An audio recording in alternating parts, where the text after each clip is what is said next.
Welcome to the 21st briefing. This is John McGuez. We're going to focus on the legislative calendar this week. Kind of sparse. Budget is the main item. So Monday and Thursday, Friday, nothing there. Everything falls on Tuesday and Wednesday.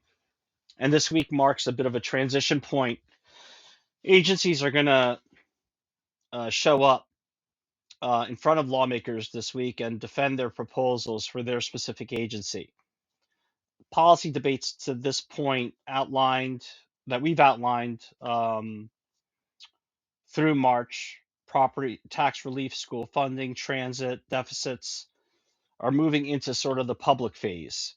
And at these hearings, the agencies are going to testify or justify rather their requests, projected costs, questions about how the spending is going to affect or benefit taxpayers. Key fiscal pressures that are sort of around the budget, the context, first being property tax relief. Governor's seeking, as we've talked about, to put some stability on the state New Jersey program by introducing a $250,000 income cap, 4,000 maximum benefit. That looks to preserve the benefit for middle class and working class folks, while on some level saying, hey, listen, if you're making a ton of money here, we're going to kind of put you out of that program so that it stays for the folks who really need it. And that's my interpretation of it. And so this does represent a narrower version of the program. And, you're going to have some legislators that are going to scrutinize, the scale of the benefit and how it's distributed. So the second pressure is transportation funding, and the administration is relying on the corporate transit fee. It's a 2.5 surcharge on corporations with big earnings, and that's looking to bring in about 765 million, which is intended to support a billion in total funding for transit. So the idea here is to try to avoid service cuts or increasing fares through this revenue and give transit a little bit more stability. But the issue is that it's a dedicated source. I mean, it's this one dedicated source. A third is the state's reserve position, which on paper looks really good, 5.36 billion, uh, or 9% of the total spending. And so that's where that big number starts getting put into context. So it is a big number, but it's further down, far further down from where it was just after the pandemic. And that's going to bring up a lot of questions about, hey, we're eating into this surplus. How sustainable is this spending? And I guess that's a question that we ask every year in New Jersey around the budget. I think there are probably going to be demands to kind of returning to a leaner normal. So getting to the day to day, Tuesday is going to focus on environment and infrastructure.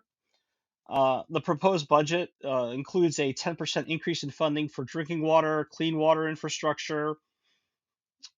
Governor is saying that the increase is going to help the state get about 265 million in federal matching funds, which is going to be felt at the local level, especially when it comes to stormwater management and flood mitigation.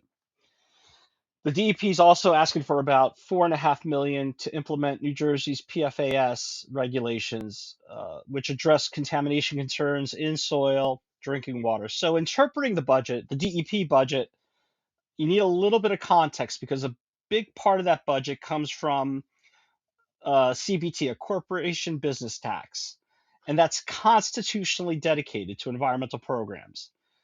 And because these funds are often like appropriated separately from the base budget, trying to compare them year to year can be a hard thing to do without really understanding how that works.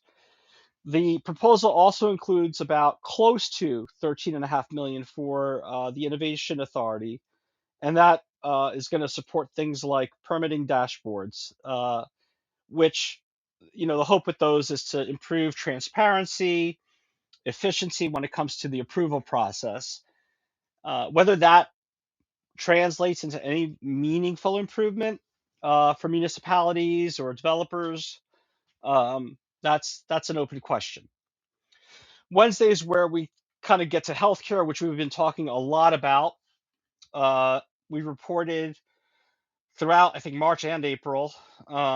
State projects about over 7.5 billion in health benefit spending in the coming year, which is an increase from about 10%, and that comes on the heels of the Treasury warning, which we also wrote about.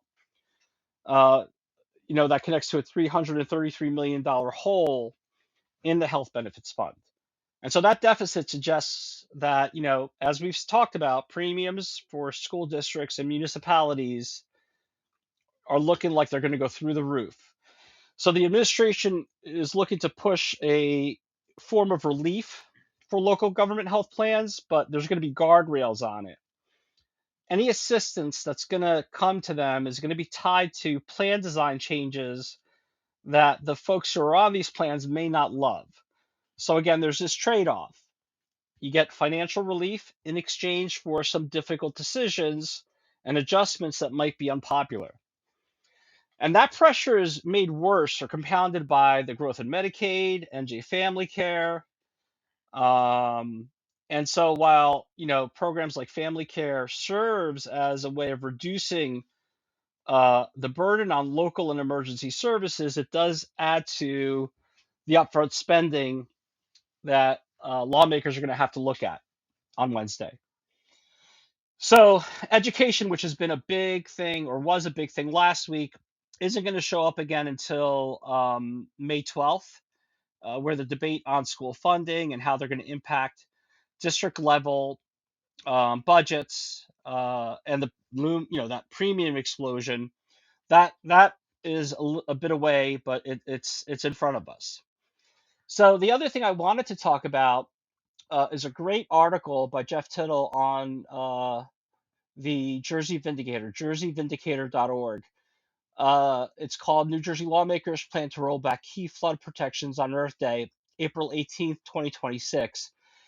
And we've been writing about REAL, which it's really meant to bring up Jersey's standards on building to the reality of where we're at today, especially with the flooding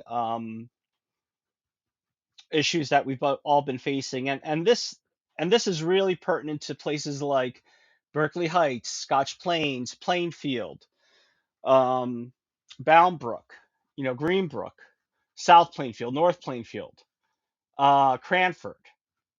And remember, Scutari is the guy who gutted the Open Public Records Act, eliminated play-to-play restrictions, tried to get rid of the state comptroller. He's, and so this obviously developers are not going to love this rule.